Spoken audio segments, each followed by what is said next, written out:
Un jeune garçon, recueilli par un tuteur qui le traite comme un membre de la famille, commence son parcours sous l'entraînement strict à épée de Fatum.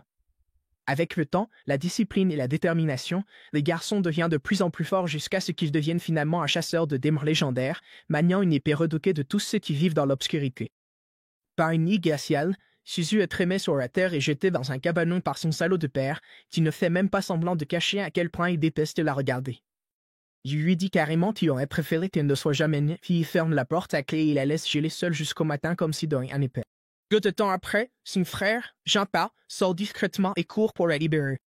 Mais lorsqu'il ouvre le cabanon, il se fige, elle a disparu. La panique le submerge aussitôt, alors il parcourt le village en pleine nuit, appelant son nom, cherchant partout comme un fou, jusqu'à ce qu'il l'aperçoive enfin en train de traverser un vieux pont à la lisière du village. Il court vers elle, le souffle court, il lui dit à quel point il est désolé.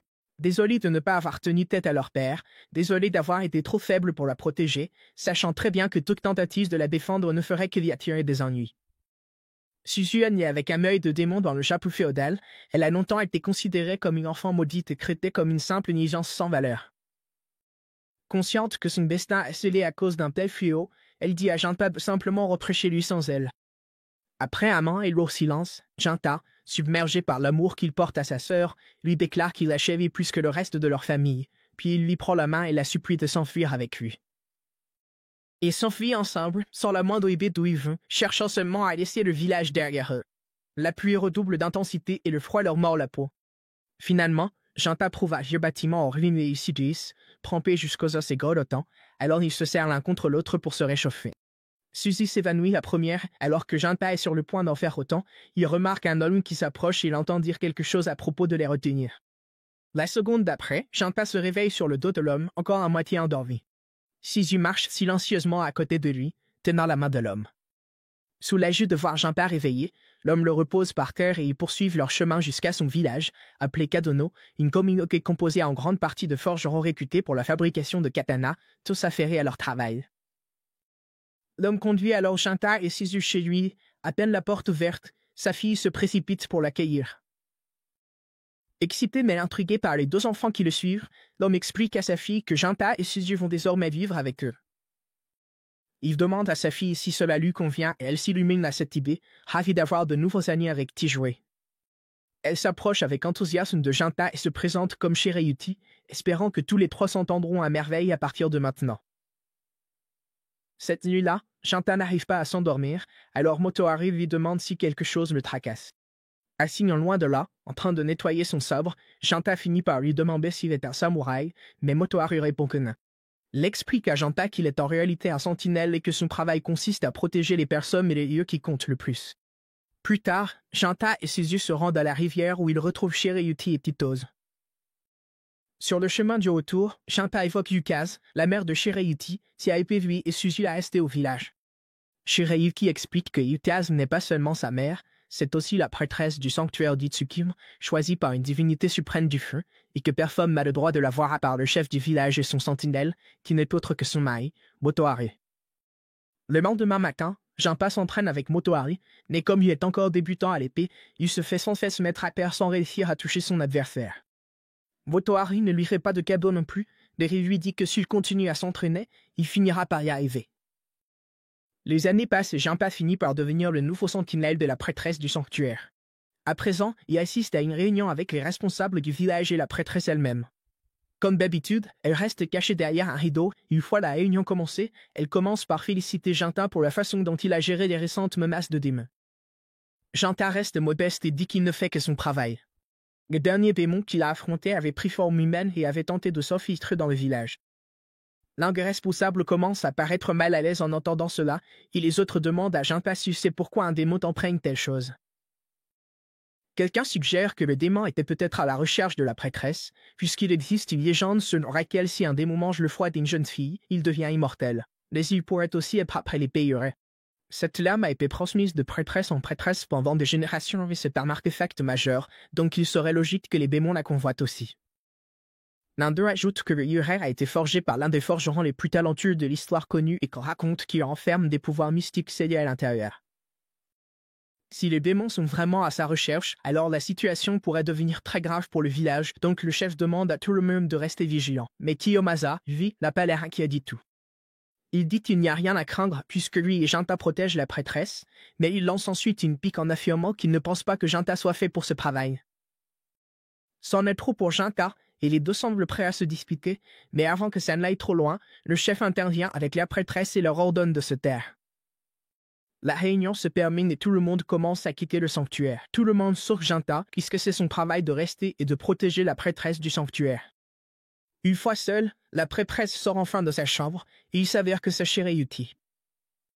Janta la questionne aussitôt, lui demandant ce qu'elle fabrique à se montrer comme ça, alors qu'elle est censée rester cachée. Mais Shirayuki l'envoie balader, car elle et Janta se connaissent depuis toujours et elle ne voit pas l'intérêt de faire semblant d'être formelle avec lui. Elle mentionne négligemment que Suzu est là aussi, ce qui prend Janta au dépourvu. Le sanctuaire est censé être interdit aux étrangers, surtout aux villageois ordinaires comme Suzu, donc techniquement, elle n'a rien à faire ici. Quand il trouve Suzu endormie non loin de là, elle a exactement le même visage qu'il y a des années, comme si le temps n'avait eu aucun effet sur elle. Elle bondit et qu'elle aperçoit Janta et s'illumine, heureuse de revoir enfin son grand frère.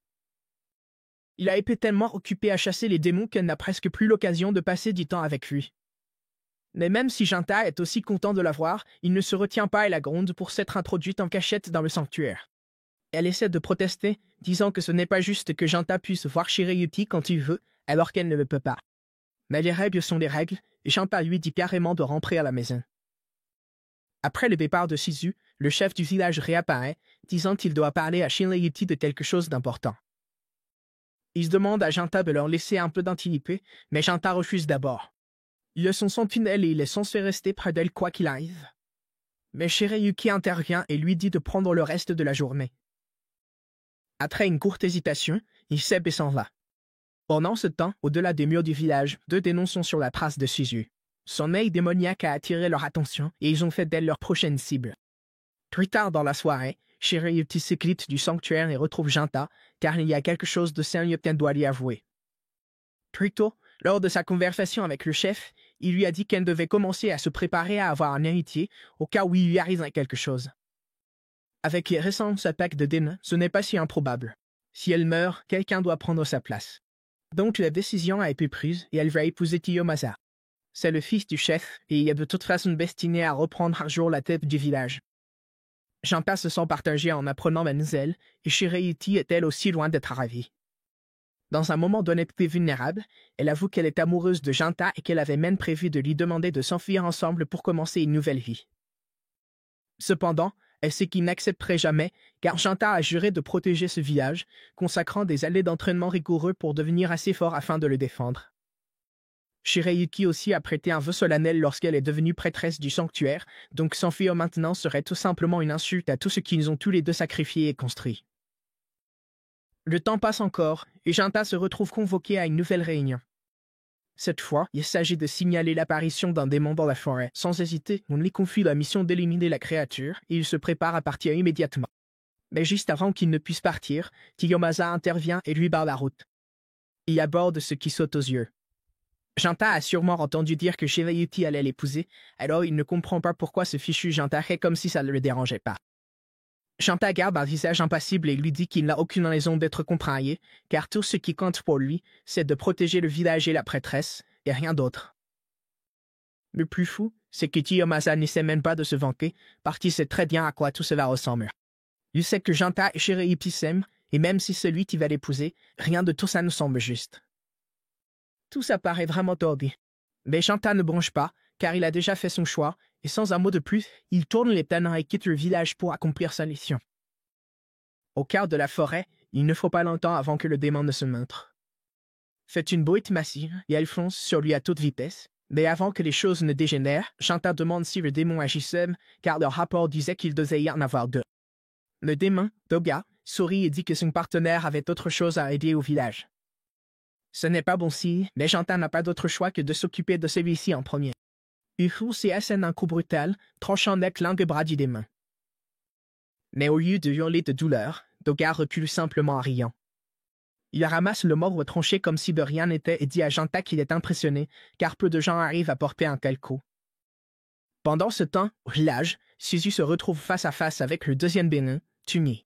Elle reste figée sur place, complètement terrifiée, mais Tumi se contente de sourire et lui dit qu'il n'y a pas de raison d'avoir peur, car après tout, Suzu appelle aussi un démon, tout comme elle. Suzu nie immédiatement et refuse d'y croire, mais Tumi voit clair en elle. Elle comprend rapidement que l'amour inébranlable de Suzu pour Junta l'empêche d'embrasser pleinement sa nature démoniaque, une idée qu'elle trouve à la fois ironique et oppressante, car cela implique que Junta a donné à Suzu tellement d'affection que cela freine sa transformation. Suzu aime Junta plus que tout, alors entendre Tumi dire cela l'apaise. Elle commence à se détendre un peu, et maintenant qu'elle n'a plus aussi peur, Tumi lui fait sa proposition. Elle demande à Suzu de la rejoindre, d'utiliser son pouvoir et de l'aider. Elle promet qu'elle ne lui fera pas de mal, et comme tout le monde sait que les démons ne peuvent pas mentir, elle dit à Suzu qu'elle peut lui faire confiance. Mais Suzu secoue la tête, car elle sait que même si Tumi est sincère, l'aider pourrait mettre Junta en danger, et c'est un risque qu'elle ne peut pas prendre. Tumi fronce les sourcils, mais elle ne l'abandonne pas. Au lieu de cela, elle change de stratégie et montre une vision à Suzu. Dans la vision, Suzu voit Shirayuki en train de se déshabiller et de se préparer à faire des folies dans le sanctuaire, et cette scène dégoûtante lui retourne l'estomac, non pas à cause de ce que fait Shirayuki, mais parce que ce n'est pas Junta qui est avec elle, et c'est ça qui la bouleverse vraiment. Elle se tourne vers Tumi, bouleversée, et lui demande si la vision qu'elle a vue était à elle. Tumi explique que son pouvoir lui permet de voir dans le futur et qu'elle peut projeter ses visions dans l'esprit de quelqu'un d'autre, ce que Suzu vient justement de vivre. Mais si elle n'y croit toujours pas, Tumi dit qu'elle est plus que prête à l'emmener au sanctuaire tout de suite pour qu'elle puisse voir tout le spectacle horrible de ses propres yeux. Pendant ce temps, dans les bois, Junta est toujours en plein combat contre Dobia. Mais avant qu'ils ne s'affrontent à nouveau, il s'arrête et exige de savoir pourquoi les démons attaquent les humains, ce à quoi Dobia répond simplement que chaque démon a un but et que le sien est de retenir Junta. Doté du pouvoir d'assimilation, Dobia peut consommer d'autres démons pour acquérir leurs capacités et même remodeler son propre corps à volonté. Junta n'a pas le temps de discuter, alors il fonce, bien décidé à finir le combat en un seul coup. Mais dès qu'il se lance, Dobia lui arrache le bras d'un coup net. Et lorsque Junta tente de riposter en visant le coup, Dobia mord la lame et la brise d'un seul coup de mâchoire. Ça aurait dû être la fin, et Junta aurait dû mourir sur le champ. Mais à la dernière seconde, Junta attrape un éclat de l'épée brisée, avec toute la force qu'il lui reste, il l'enfonce droit dans le cœur de Dobia. Dans un retournement de situation surprenant, Dobia accepte sa défaite avec une sorte de satisfaction sombre, et il révèle que son partenaire démon possède le don de prévoyance, ayant vu 170 ans dans le futur. Et d'après sa vision, le démon le plus puissant de tous les temps se trouve ici, une révélation qui pousse Junta à soupçonner qu'elle parle de Suzu. Mais avant qu'il ne puisse bouger, Dobia lui dit qu'il a un dernier cadeau Dieu pour lui. Soudain, son bras sectionné reprend vie, attrape la tête de Junta et la serre si fort qu'il perd connaissance. De retour au sanctuaire, Kiyomasa est déjà sur Shirayuki. Il ne lui reste plus qu'à terminer le travail, la mettre enceinte et assurer l'héritier. Avec Junta parti en mission, c'est le moment idéal. Sinon, le pauvre aurait dû rester dehors à écouter que Shirayuki gémir à l'intérieur du sanctuaire. Et aussi perdu que cela puisse paraître, Kiyomasa se sent déjà suffisamment coupable. Mais avant que quoi que ce soit ne puisse arriver, les rideaux s'ouvrent brusquement et Tumi apparaît, prenant Suzu derrière elle pour lui montrer exactement ce qui est en train de se passer. Et ce spectacle fait craquer Suzu. Pendant ce temps, Junta se réveille au milieu d'une forêt. D'une manière ou d'une autre, son bras est revenu, restauré comme si rien ne s'était jamais passé, mais il n'a pas le temps de se poser des questions. Si Tumi est vraiment arrivé jusqu'au village, alors Suzu pourrait déjà être en danger, donc il se relève et se met à courir à toute vitesse vers la maison. Au même moment, Suzu est coincée, essayant de digérer tout ce qu'elle vient de voir. Voir Shirayuki Junta amoureux était déjà difficile, mais elle a tout encaissé pour le bonheur de Junta. Elle a même refusé de grandir, s'est maintenue figée dans son même petit corps juste pour ne pas être un poids dans leur relation. Mais maintenant, elle découvre que Shirayuki va épouser quelqu'un d'autre, alors c'est fini, c'était la dernière fissure avant que tout ne vole en éclats, et son esprit se brise parce qu'elle ne peut pas croire que Shirayuki puisse jeter Junta de cette façon. Puis, après quelques paroles tordues de Tumi, Suzu craque complètement et décide que Shirayuki doit mourir. Son pouvoir démoniaque éclate comme un incendie et toute la pièce se remplit de fumée noire, tandis que son corps commence à se transformer, mûrissant en forme adulte en quelques secondes. Kiyomasa saisit l'épée légendaire et fonce sur elle, mais avant même qu'il puisse frapper, Tumi intervient et le met KO d'un coup. Ensuite, elles le prennent dehors, disant qu'elle a ses propres projets pour lui. Et juste comme ça, Shirayuki se retrouve face à face avec Suzu. Peu de temps après, Janta arrive au sanctuaire, soulagé de voir que Shirayuki est toujours en vie. Il se précipite pour la serrer dans ses bras, mais son soulagement se transforme en horreur car, une fraction de seconde plus tard, Suzu tranche la tête de Shirayuki. Sous le choc, Janta reste sans voix tandis que Suzu sort de l'ombre, tenant la tête penchée dans sa main comme si de rien n'était. Lorsqu'il exige de savoir pourquoi elle a fait ça, Suzu se lance dans ses explications à propos du mariage, de la trahison, de l'injustice de la situation.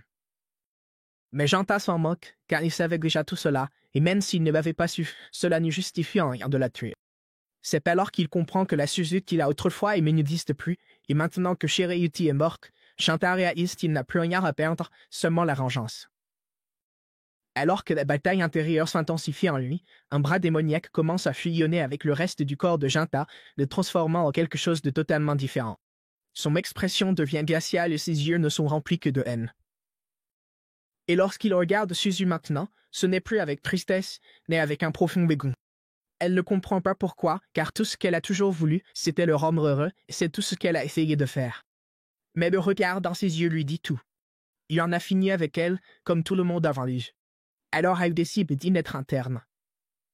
Si Janta doit lui tourner le dos, alors elle le tuera aussi, et elle enfonce sa lame dans son ventre, mais rien ne se passe et Janta ne bronche même pas. La seconde suivante, il lui enfonce son poing droit dans la poitrine.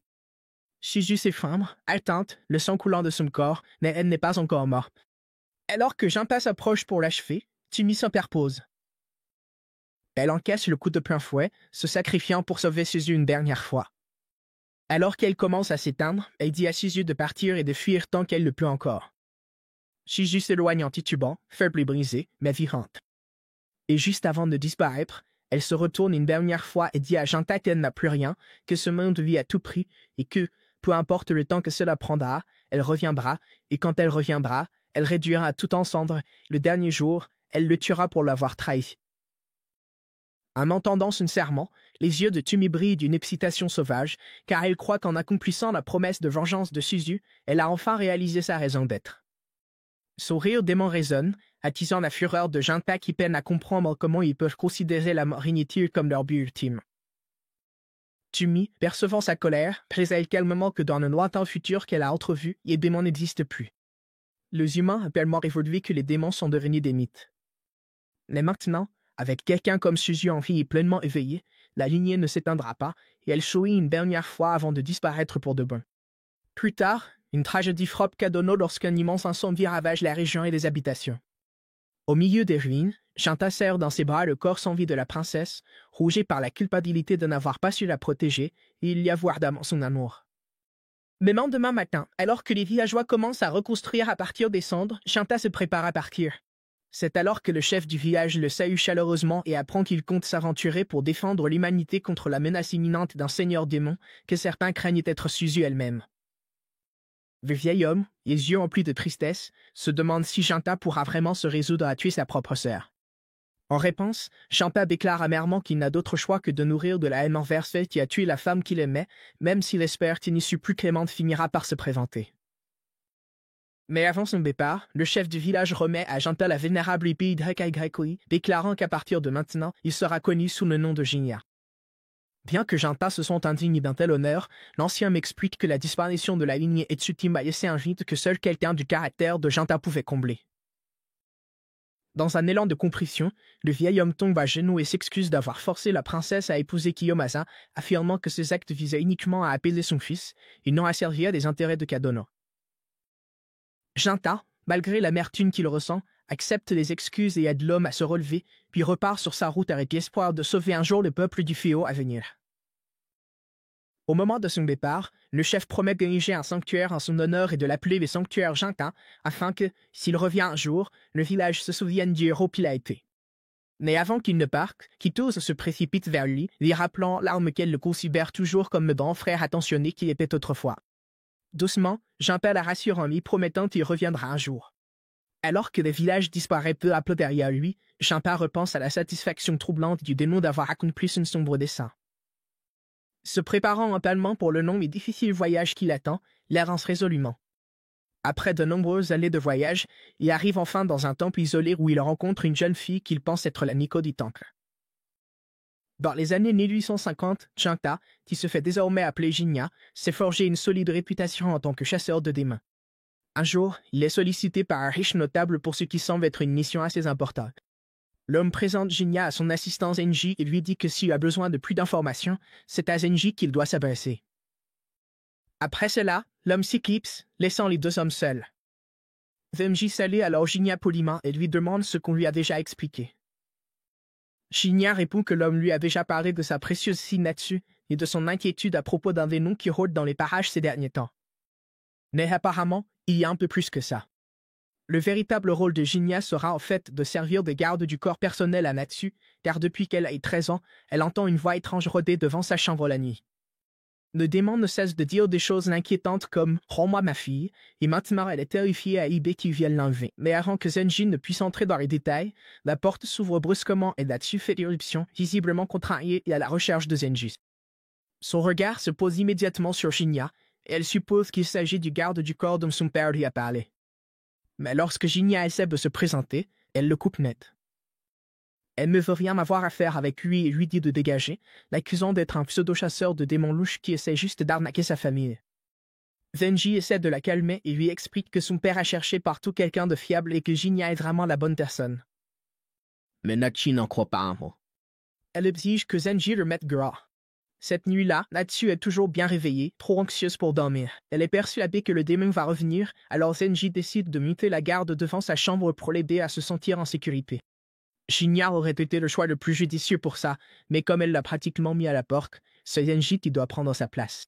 Il n'est pas vraiment sûr d'être utile en cas d'attaque de démon, mais il lui promet de rester là jusqu'au matin si ça peut l'aider à mieux dormir. Natsu apprécie vraiment sa présence, mais elle reste déçue. Même Zenji donne l'impression de ne pas croire totalement à son histoire.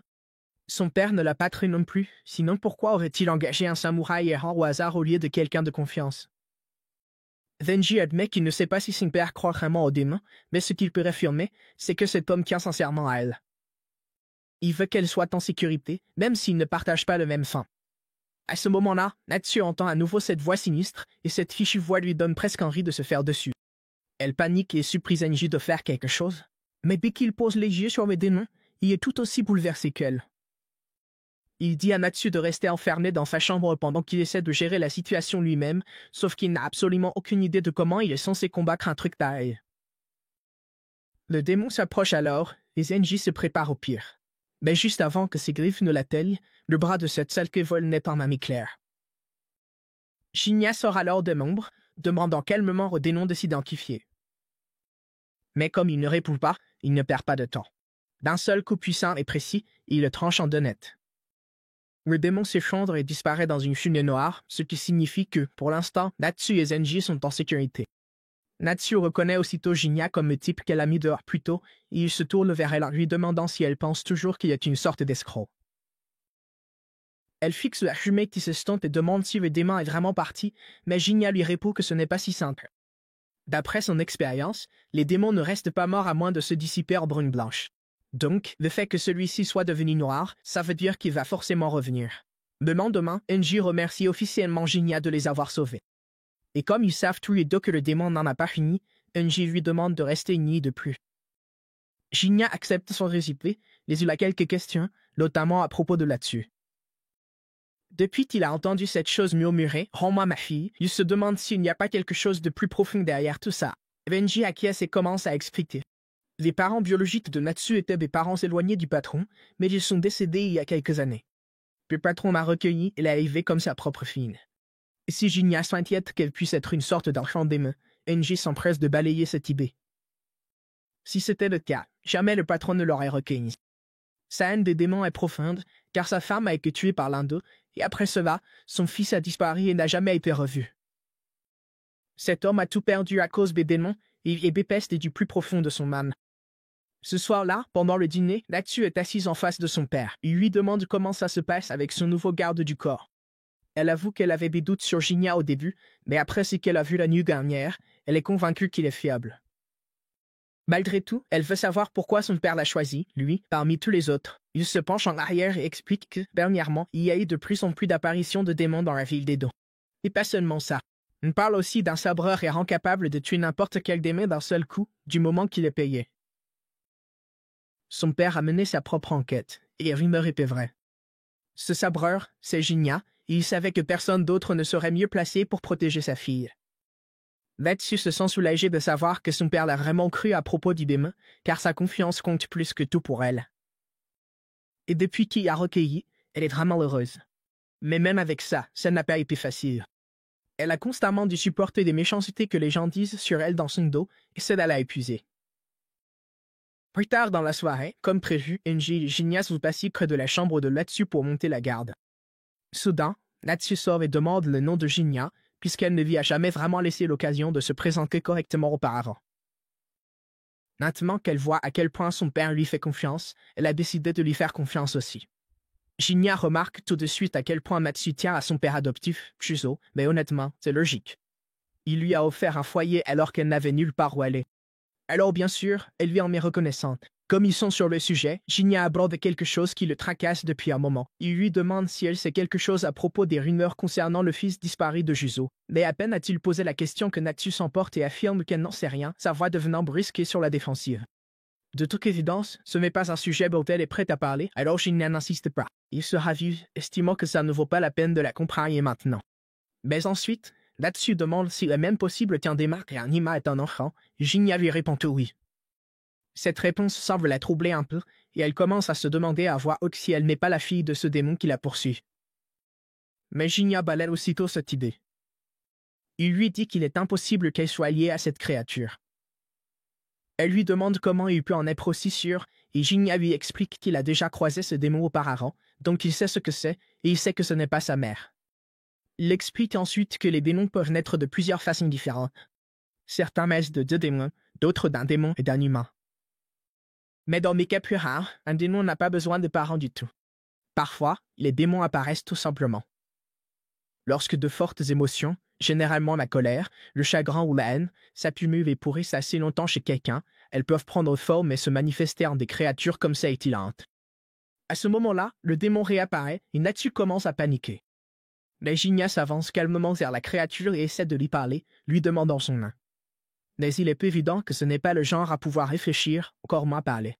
Alors qu'elle se jette sur lui, Jinya lui assène une gifle en pleine figure et la plaque au sol comme si de rien n'était. Senji crie à Jinya de finir cette saleté une bonne fois pour toutes, mais Jinya secoue la tête et dit que ça ne sert à rien, elle reviendra simplement. Natsu, complètement perdu, demande pourquoi. Alors Jinya explique que cette chose n'a pas été invoquée ou envoyée, elle est née, et sa naissance vient de ses émotions à elle. Elle s'est manifestée parce qu'au fond d'elle, Natsu croyait que si quelque chose de terrifiant arrivait, comme une attaque de démon, cela pousserait son père à lui accorder plus d'attention. Au début, Natsu nie. Elle ne veut pas croire qu'elle est responsable de tout ça. Mais à mesure qu'elle y réfléchit, chaque mot de Jinya commence à la toucher en plein cœur. Tout ce qu'elle a toujours vraiment voulu, c'était d'être considérée comme la véritable fille de Juzo. Elle pensait que si elle était en danger, si elle se montrait assez vulnérable, alors peut-être, enfin, il la traiterait comme un membre de la famille. Et d'une façon ou d'une autre, c'est de ses sentiments qu'est né ce monstre. Jinya lui dit que la seule vraie façon de se débarrasser du démon, c'est de prendre le contrôle de ses émotions, de les affronter au lieu de s'y cacher. Natsu répond qu'elle ne sait même pas par où commencer, alors Jinya lui dit que ce n'est pas si compliqué. Elle doit simplement être honnête, accepter ce qu'elle ressent, me regarder dans les yeux et lui demander d'y mettre fin. Natsu prend un instant, et dans ce silence, tout devient limpide. Tout ce qu'elle voulait, c'était être aimée par Juzo, qu'elle compte vraiment pour lui. Mais quelque part en chemin, elle s'est persuadée qu'il ne l'aimait pas et qu'il ne l'aimerait jamais.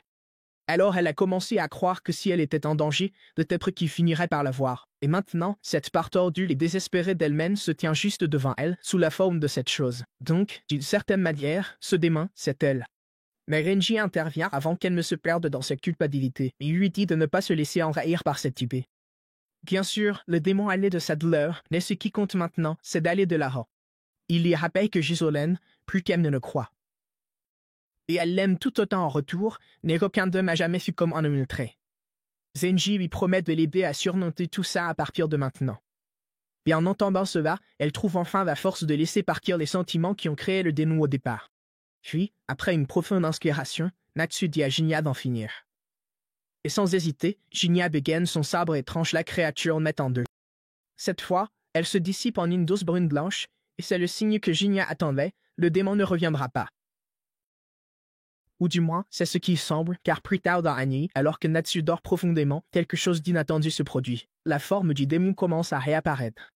Jinya, qui est resté éveillé par précaution, n'est pas surpris car il se doutait que cela pourrait arriver.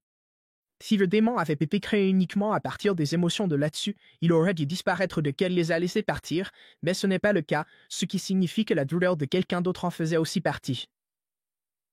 Et dans cette maison, dans cette région, la seule autre personne qui a failli devenir un démon était la défunte épouse de Juzo. Puis, les sentiments de Natsu ne l'alimentant plus, le démon commence à se désagréger et peine à maintenir sa forme.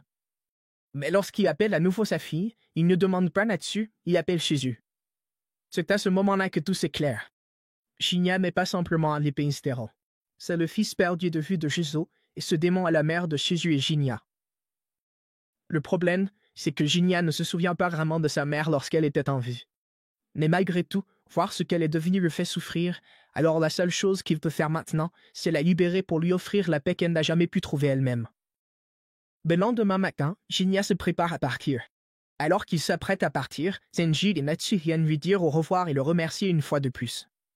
Mais Jinya balaie ça d'un geste, disant qu'il a déjà été payé, et pour être honnête, c'était quelque chose qu'il devait faire de toute façon.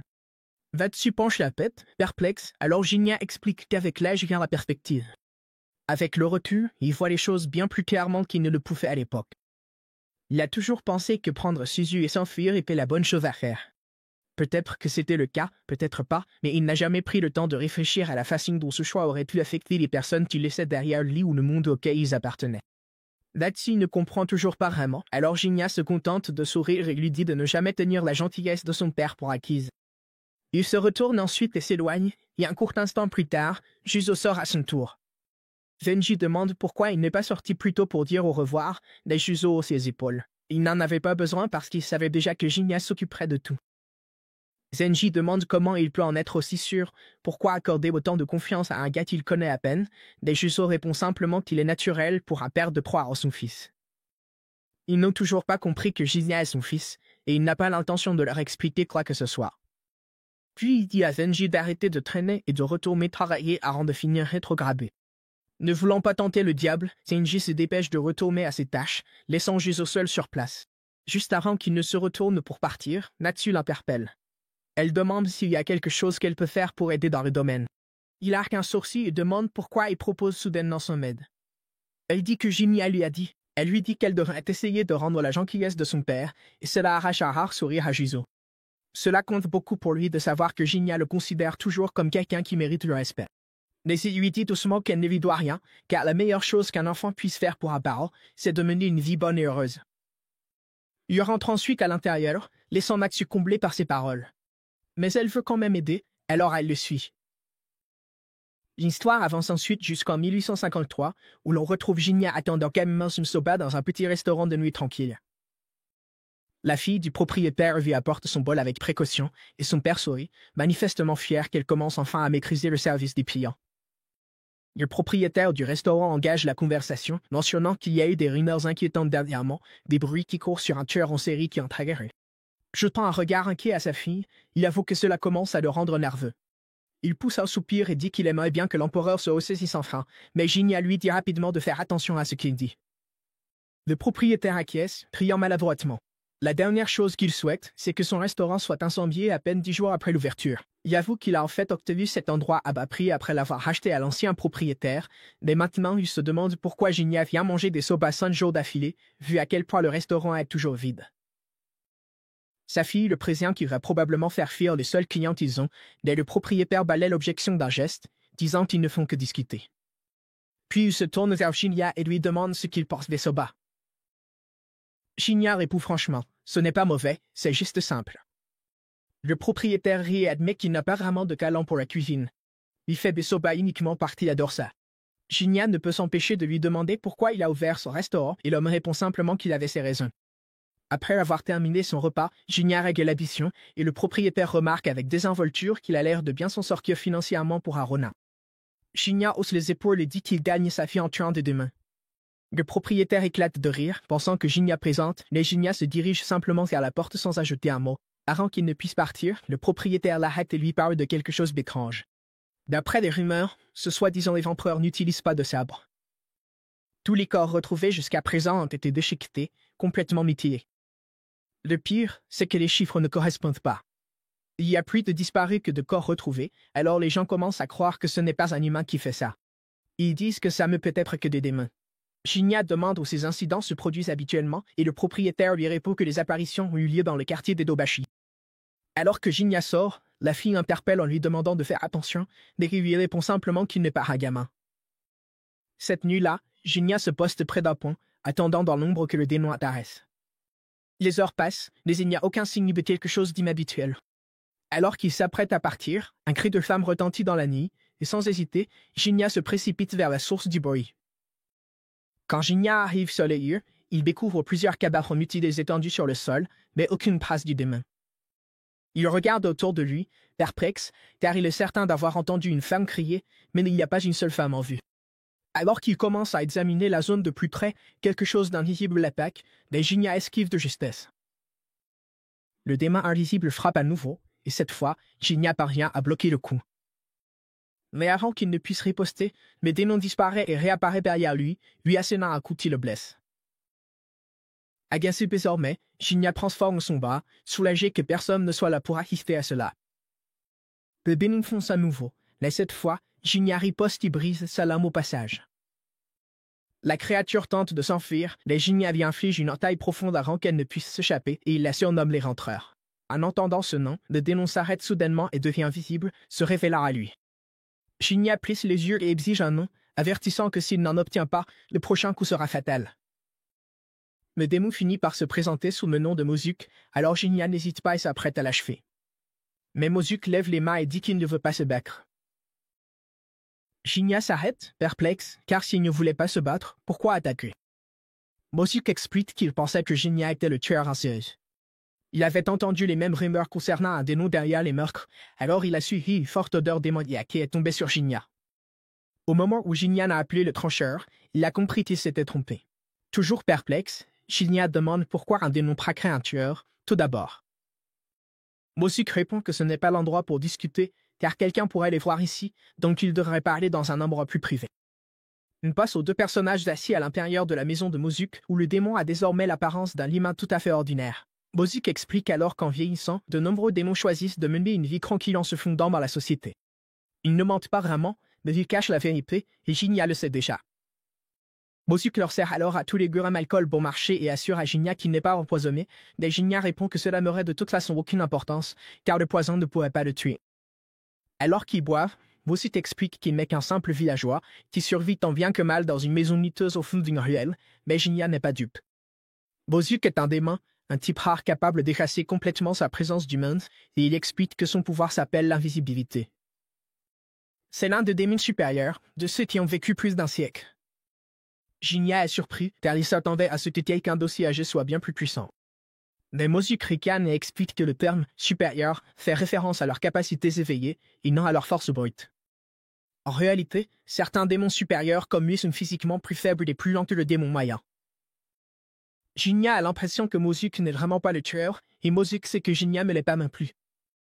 Jinya décide de le croire, mais quelque chose continue de le déranger. Si Mozuki pensait qu'il était le trancheur, pourquoi a-t-il attaqué directement au lieu de s'en assurer d'abord? Mozuki admet que c'était personnel et demande à Jinya s'il a entendu parler des rumeurs concernant les disparitions. Jinya répond que oui, et qu'il l'a même confirmé lui-même plus tôt lorsqu'il a entendu une femme crier, mais n'a trouvé aucune trace de son corps. C'est alors que Mozuki lui révèle la vérité, le trancheur ne tue les hommes que sur le coup, mais les femmes sont enlevées. Jinya lui demande comment il peut en être aussi sûr, alors Mozuki serre le poing et lui dit que le démon a pris sa femme. Elle s'appelait Atsu, c'était une humaine au grand cœur, et elle l'avait accepté même s'il était un démon. Il y a un mois, elle a disparu sans laisser de traces. 10 jours plus tard, son corps a été retrouvé sur les rives de la rivière Kanda. L'officier à qui il a parlé lui a dit qu'elle avait été horriblement violentée avant de mourir. La voix de Mozuki tremble pendant qu'il parle. Atsu est une lumière, douce, sociable, et la seule à l'avoir jamais regardé avec un amour véritable, et elle ne méritait pas ce qui lui est arrivé. Bozuki admet qu'il n'a jamais vraiment aimé les humains, mais il l'aimait de tout son être. Maintenant, tout ce qu'il ressent, c'est de la rage, une haine pure envers la chose qu'il a lui arrachée d'une manière aussi vile et impardonnable, et il jure qu'il se vengera. Alors il demande à Jinya de s'écarter, de lui laisser le tueur. Mais Jinya refuse, alors Mozuki lui demande pourquoi, et Jinya lui répond simplement que c'est son travail de tuer les démons. Mozuki comprend. Dans ce cas, ils feront ça ensemble. Mais quand ils trouveront les vainqueurs, il veut être celui qui en finira. C'est alors que Jinya l'arrête et lui demande si c'est vraiment la vengeance qu'il recherche. Mozuki le fixe un instant, puis lui demande s'il doute de lui. Jinya répond « Non, ce n'est pas une question de doute, mais peu importe qui est derrière tout ça, humain ou démon, une vie va être prise. Alors tu dois être sûr d'être prêt à porter ce fardeau. » Mozuki lui dit que les démons ne mentent pas, même pas à eux-mêmes, et que cela vaut aussi pour ce qu'ils ressentent. Sur ce, Jinya accepte qu'ils s'en occupent ensemble. La nuit suivante, on voit les deux parcourir la ville, recueillant des informations sur le tueur au couteau. Ils interrogent tout ce qu'ils peuvent, mais ne trouvent rien. C'est frustrant, et ils ne sont pas vraiment ravis de leur manque de progrès, mais ils savent qu'ils vont devoir continuer à persévérer. Plus tard, ils sont de retour chez Mozuki à partager du saké, et Mozuki décide de poser à Jinya une question qui le travaille. Pourquoi chasserait-il les siens? Jinya répond que c'est surtout pour l'argent, et qu'il ne manque pas d'humains qui détestent les démons, prêts à payer une belle somme pour les voir disparaître. Mozuki se dit qu'il y a sûrement autre chose, car il ne voit pas Jinya comme le genre de type à tuer sans raison. Il insiste donc pour connaître la véritable raison. Jinya s'appuie en arrière et dit que c'est aussi une question de pouvoir, car il est en mission pour arrêter un certain démon. Et cela surprend Mozuki, car Jinya a bien dit qu'il voulait l'arrêter, pas le tuer. Jinya lui explique alors qu'il est mi-humain, mais qu'après avoir vu un démon assassiner la femme qu'il aimait, quelque chose s'est brisé en lui et il est devenu ce qu'il est aujourd'hui. C'est pour ça que tuer des démons qui menacent les humains lui paraît si naturel. Mozuki est stupéfait, car même après tout ça, Jinya veut encore épargner celui qui a détruit sa vie. Jinya dit qu'il ne saura pas quoi faire avant le jour où il affrontera enfin ce démon. D'ici là, il a d'abord besoin de force. Mozuki admet que c'est beaucoup à digérer, mais Jinya lui répond simplement qu'il manque de courage. Puis Jinya retourne la question, une fois que Mozuki aura eu sa revanche, qu'est-ce qu'il compte faire? Mozuki se tait un instant, puis dit qu'il n'a jamais voulu tout ça, et que la seule raison pour laquelle il a essayé de vivre comme un humain, c'est parce qu'il déteste la violence et qu'il n'a jamais voulu être chassé par les humains. En plus, il n'a jamais voulu se battre contre d'autres démons non plus, car tout ce qu'il désirait vraiment, c'était une vie tranquille avec la femme qu'il aimait. Il dit qu'une fois que tout cela sera terminé, il retournera se cacher. Il s'occupera de la tombe de Atsu, et ce sera la fin de l'histoire. Jinya se souvient alors de quelque chose que Mozuki a dit plus tôt à son sujet, savoir qu'il n'est pas le genre de personne à agir sans une bonne raison. Mais ce n'est pas vrai, car il nourrit une haine aveugle envers sa sœur.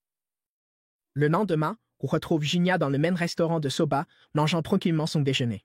La fille du propriétaire s'approche et lui demande, d'un ton détendu, s'il a eu de la chance pour retrouver le tueur au couteau, mais il lui répond que les choses ne se passent pas très bien. Le propriétaire grogne alors que gagner sa vie est quasiment impossible de nos jours. Jinya acquiesce, fait un signe de tête vers la jeune fille et dit qu'avec une serveuse aussi mignonne qu'au fut, il devrait déjà être bombé. Mais peut-être que les jambes étaient tout simplement trop occupés pour le remarquer. Le propriétaire sourit alors, heureux que quelqu'un trouve sa fille belle. Jinya affirme avec assurance que 8 personnes sur 10 seraient probablement d'accord avec lui, et le propriétaire lui lance un sourire, lui disant qu'il a bon goût. Mais Kofi intervient rapidement et dit à son père de ne pas s'emballer.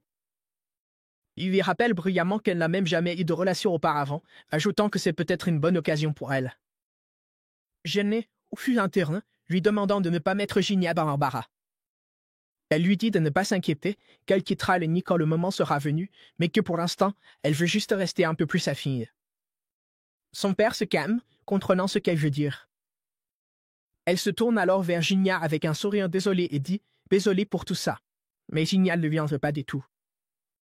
En fait, il dit qu'elle a de la chance d'avoir un père comme ça. Elle est fière de son vieux père, mais cela la fait se demander comment était le père de Jinya.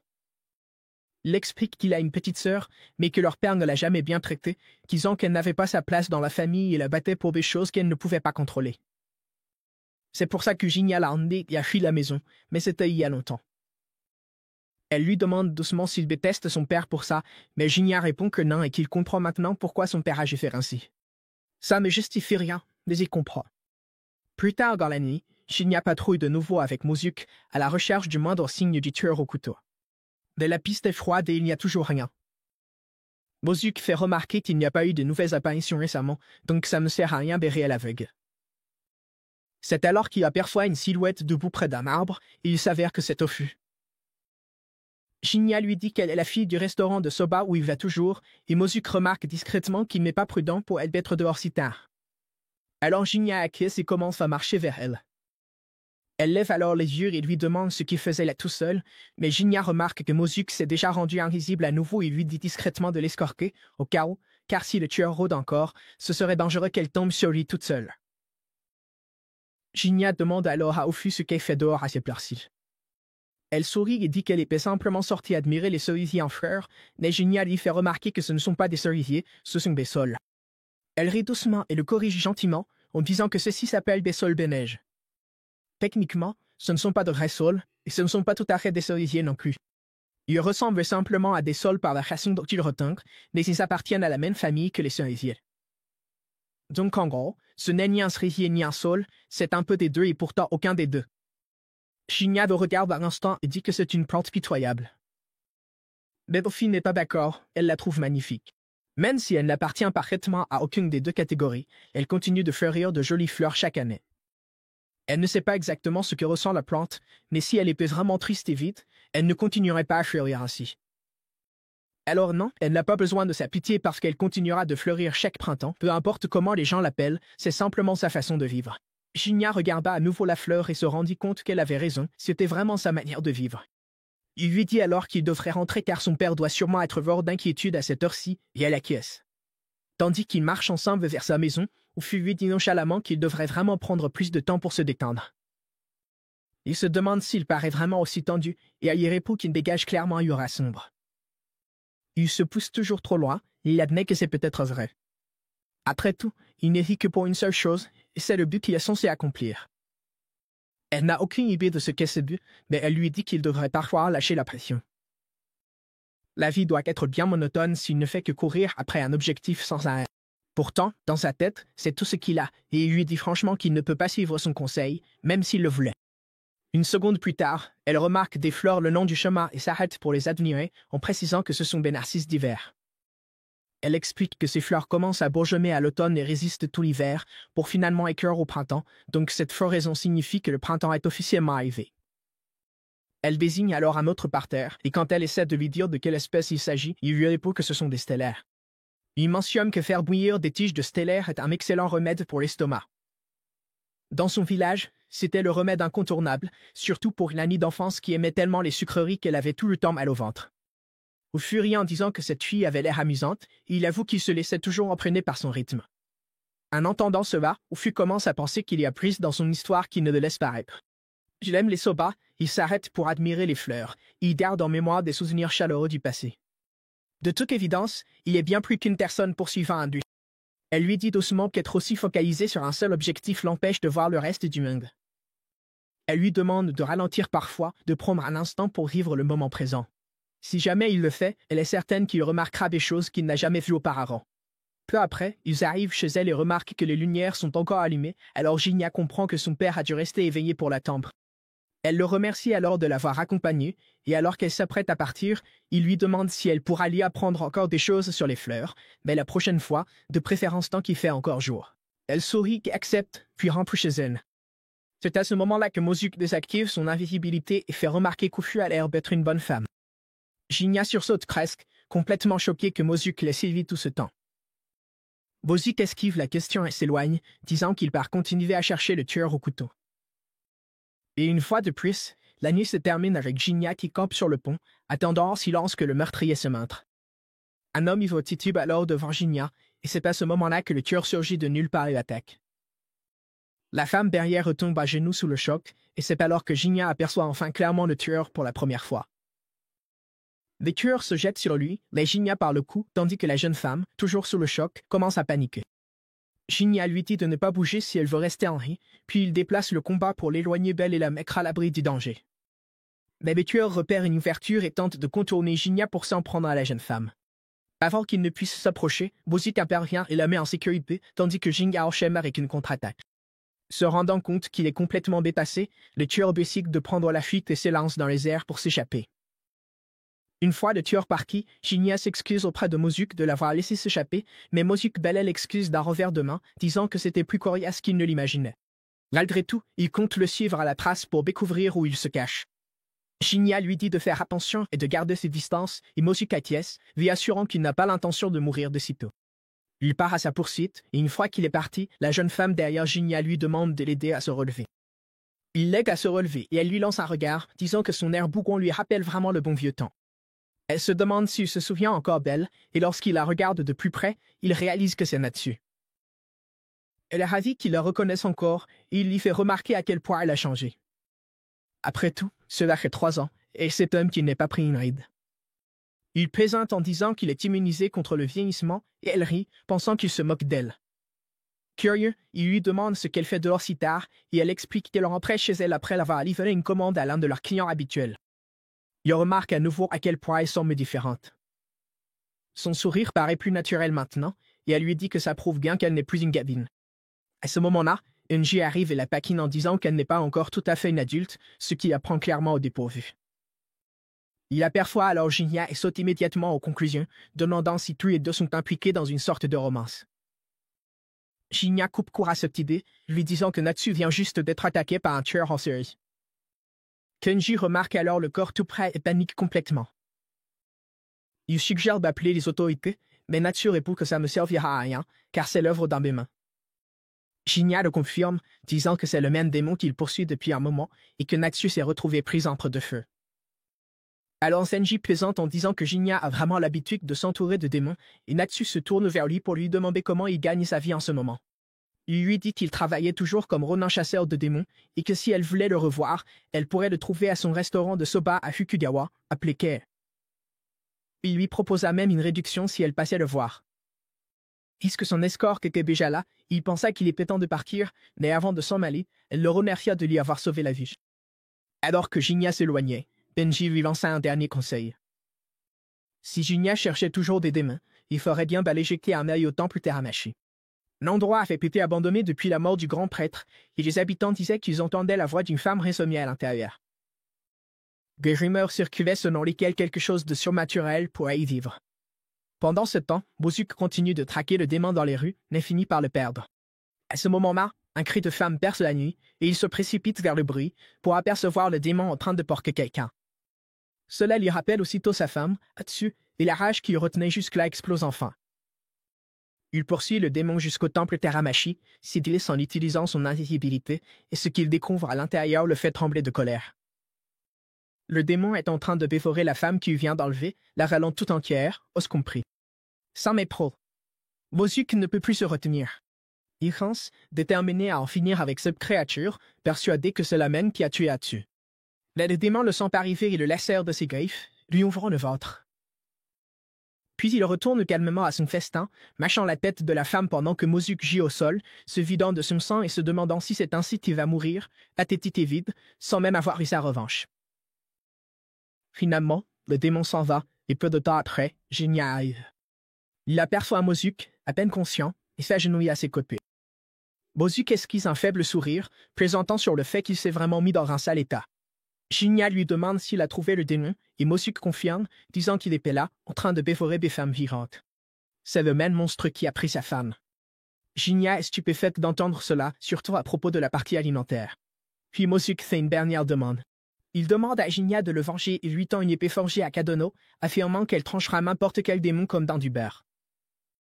Shinya promet de faire exactement cela, mais en échange, il demande à Mozuki de lui prêter sa force. Mozuki est soulagé et reconnaissant, heureux de pouvoir encore aider Shinya une dernière fois, même si ce n'est qu'avec son dernier souffle. Shinya absorbe alors la force de Mozuki, et ce faisant, il en provoit son âme. Il voit que Mozuki a passé la majeure partie de sa vie à fuir les démons, toujours à regarder derrière lui. Mais lorsqu'il s'est enfin installé dans cette vie, il a commencé à vivre comme un humain ordinaire, et pour la première fois, il a trouvé la paix. Finalement, il a rencontré la femme qui allait devenir sa femme, et avec le temps, ils sont tombés amoureux. Quand leur relation est devenue sérieuse, il lui a avoué sa véritable nature, révélant qu'il était en réalité un démon. Mais au lieu de s'enfuir, elle l'a regardé droit dans les yeux et lui a dit qu'elle l'aimait, alors humain ou démon, cela n'avait aucune importance pour elle. Après avoir vu cela, Jinya termine d'absorber le pouvoir de Mozu qui promet silencieusement d'exaucer son dernier vœu. Un certain temps passe, et l'on voit le démon traîner une autre femme dans sa cachette et commencer à se nourrir. Alors qu'il mange, il se met à se rappeler le jour où il a pris conscience de lui-même pour la première fois. Il était déjà né dans ce corps démoniaque et grotesque. Depuis le début, il avait cet instinct, ce besoin de tuer des hommes. Cette pulsion était la seule chose qu'il comprenait à l'époque. Depuis lors, il était à la recherche de quelque chose.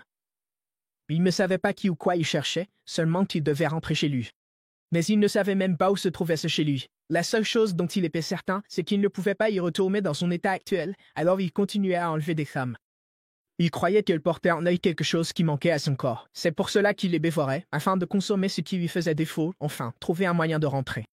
De retour dans le présent, le démon poursuit sa frénésie dévorante lorsque soudain Jinya fait son apparition. Il est surpris que la créature soit revenue ici après que sa tanière ait été découverte.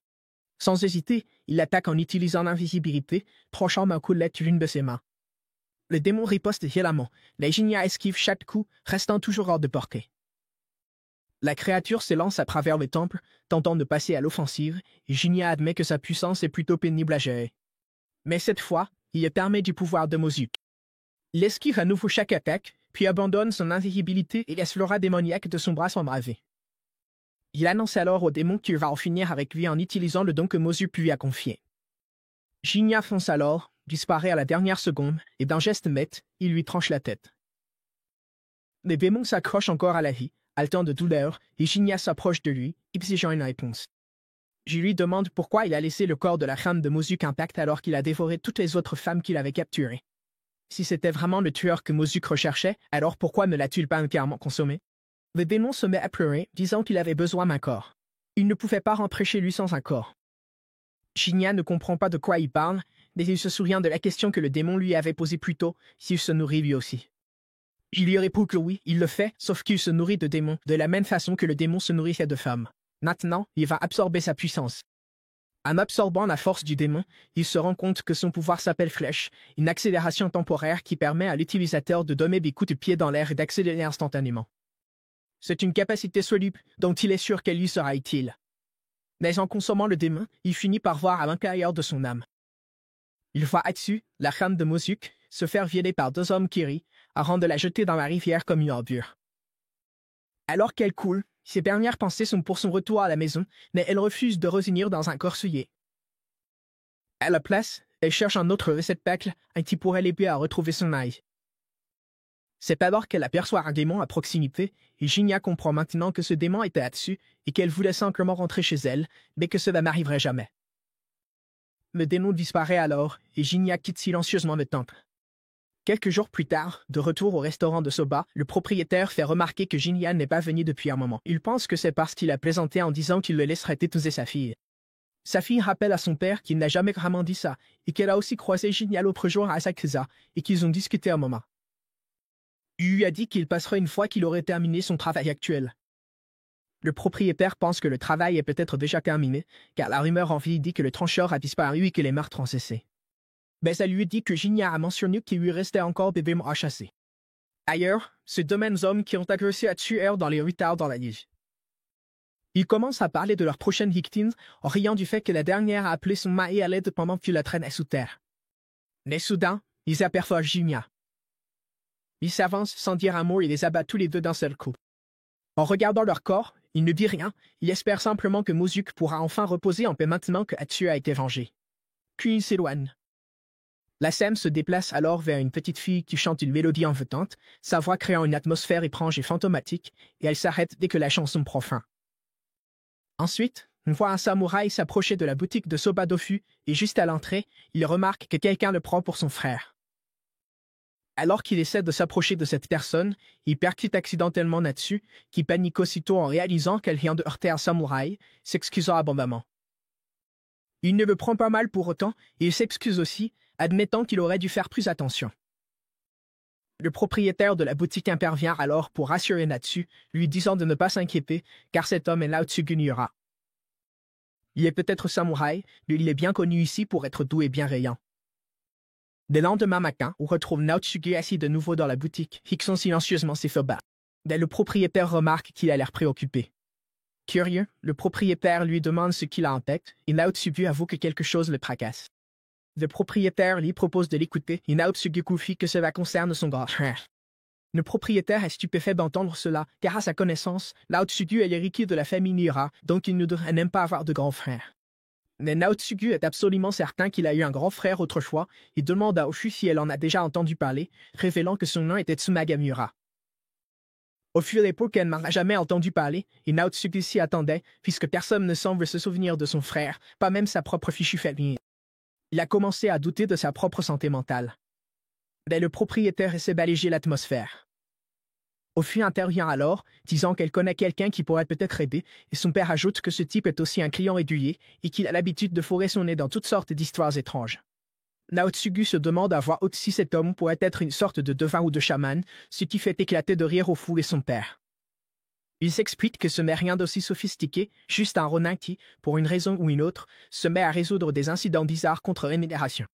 Le propriétaire ajoute que, même s'il peut sembler intimidant, il est en réalité très gentil et a quelques manies amusantes. Il passe à la boutique tous les jours rien que pour engloutir leur soba. Et, comme par hasard, Jinya entre dans la boutique à ce moment-là.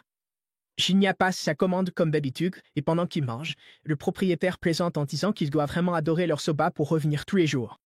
Mais Jinya répond tranquillement que ce n'est rien de spécial, il s'est juste attaché à leur goût. Ofu s'approche alors pour resservir du thé à Jinya, et il remarque qu'elle s'est beaucoup améliorée en tant que serveuse. Elle est ravie d'entendre le compliment et lui demande quel progrès il a fait récemment. Jinya lui raconte tout ce qu'il a appris récemment sur différentes fleurs. Il avoue que les plantes sont étonnamment fascinantes, et maintenant il ne peut s'empêcher de remarquer toutes les fleurs qui fleurissent au bord de la route. En entendant cela, elle sourit et lui dit que puisqu'ils ont déjà vu toutes les plantes de saison, il est temps qu'elle commence à lui apprendre les fleurs mythologiques. À ce moment-là, Natsugu interrompt leur conversation. Natsugu dit qu'il a entendu dire que Jinya est quelqu'un qui s'occupe des rumeurs concernant des démons et d'autres phénomènes étranges. Jinya confirme que c'est vrai, et Natsugu lui demande s'il pourrait éventuellement l'aider à résoudre un mystère.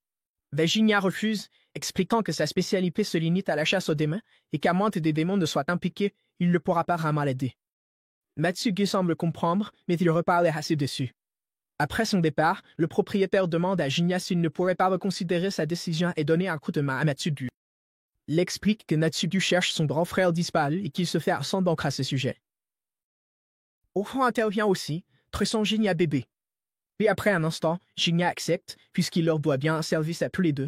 Il reste tout de même curieux de savoir pourquoi ils tiennent autant à l'aider, et le propriétaire éclate de rire en disant que c'est parce que Natsugu est l'un de leurs rats habitués. La scène se déplace alors vers Jinya qui croise Matsu à un petit stand de thé et elle est surprise de le voir là. Elle commande du thé et un mochi pendant qu'il s'assied à loin d'elle. En attendant sa commande, elle lui demande s'il aime les mochis et il répond que oui. Sa commande arrive rapidement et pendant qu'elle mange, Jinya lui demande négligemment quand elle et Zenji vont enfin se marier. Là-dessus manque de s'étouffer, stupéfaite par la question et exige de savoir d'où il sort ça. Jinya lui rappelle qu'elle a maintenant 16 ans et que c'est généralement l'âge où l'on se marie. Elle admet que c'est vrai, mais ajoute aussitôt qu'elle ne pourrait jamais épouser Zenji puisqu'il a toujours été comme un frère pour elle. Elle explique que, même si son père a peut-être déjà quelques prétendants en tête, il lui a aussi dit qu'elle était libre de choisir sa propre voie.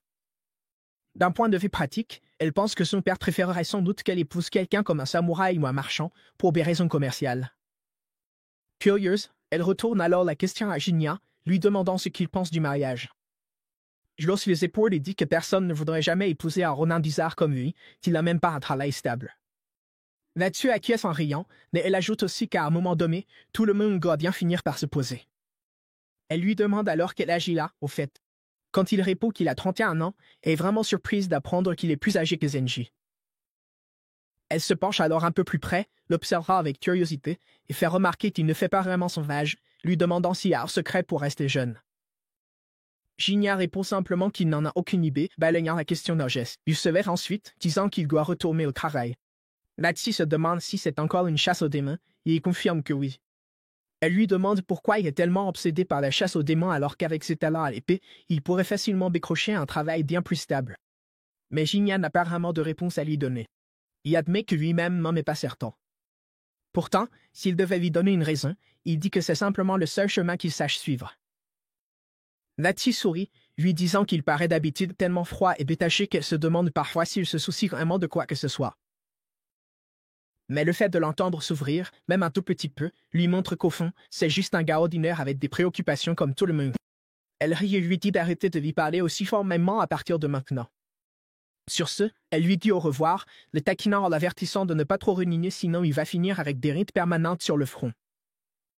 La scène se déplace alors chez Natsugu, qui est en train de se préparer à partir. Sa mère le regarde partir et devine tout de suite qu'il s'apprête encore à partir à la recherche de son frère, et son silence en dit long. Elle lui rappelle une fois de plus qu'il est l'unique héritier de la famille Miura et insiste sur le fait qu'il n'a jamais eu de grand frère, mais Natsugu répond fermement qu'il se souvient très bien de son frère. Elle sait qu'il erre dans les bas-fonds et les quartiers chauds, à la poursuite de fantômes. Elle le supplie d'abandonner cette quête insensée et de commencer à se comporter comme un véritable samouraï, digne de servir son seigneur. Mais Natsugu reste obstiné et affirme qu'il remplira ses devoirs, mais seulement après l'avoir retrouvé son frère. Sur ce, il s'excuse et s'éloigne alors même qu'elle l'appelle. Alors que Natsugu s'élance dans les rues, il se remémore une conversation qu'il a eue autrefois avec son frère. Son frère disait que ce n'étaient pas les maisons ou les pères qui faisaient les gens, mais que ce sont les gens qui font un foyer. Son frère croyait aussi en la loyauté et le dévouement, mais refusait de compromettre ses propres convictions au nom du devoir. Natsugu se demande alors où son frère peut bien se trouver à présent. C'est à ce moment-là que Jinya apparaît à ses côtés, lui demandant s'il part continuer ses recherches, et Natsugu est, pris au dépourvu, l'est soulagé de le voir. Jinya lui dit qu'il a décidé d'examiner sa situation de plus près, bien qu'il le prévienne qu'il ne peut pas garantir de trouver des réponses. Natsugu répond que ce vali convient parfaitement, il est simplement heureux que quelqu'un me croie. Jinya va alors droit au but et demande à Natsugu de lui raconter les événements qui ont précédé la disparition de son frère, mais il décide de poursuivre la conversation dans un endroit plus privé avant d'entrer dans les détails. La scène se déplace alors vers les deux hommes assis dans le restaurant de soba et Natsugu ne peut s'empêcher de remarquer le katana accroché à la ceinture de Jinya. Ce n'est clairement pas une lame ordinaire. Son marquisama est bien trop raffiné. Curieux, Natsugu fait remarquer qu'il est étrange pour un ronin de porter une arme d'une telle qualité et se demande à voir si Jinya ne viendrait pas d'une lignée de samouraïs.